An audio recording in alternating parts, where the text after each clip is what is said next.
who will support each other on Judgment Day.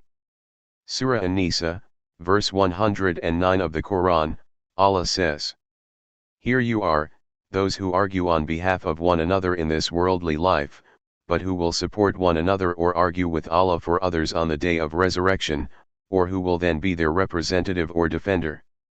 In this verse, Allah addresses those who defend or argue on behalf of other people in worldly matters.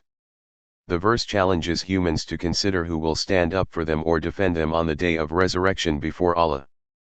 It emphasizes the ultimate accountability before Allah, where no one will be able to intercede or argue on behalf of another before Allah.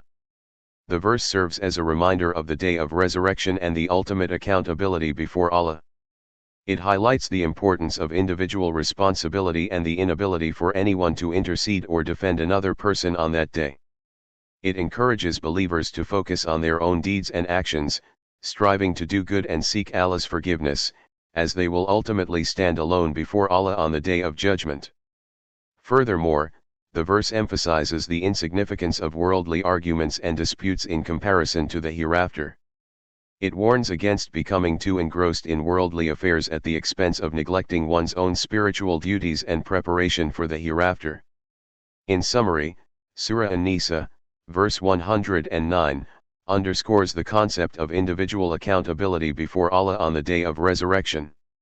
It encourages believers to focus on their own actions and seek Allah's forgiveness, as no one will be able to intercede or argue on behalf of another on Judgment Day before Allah.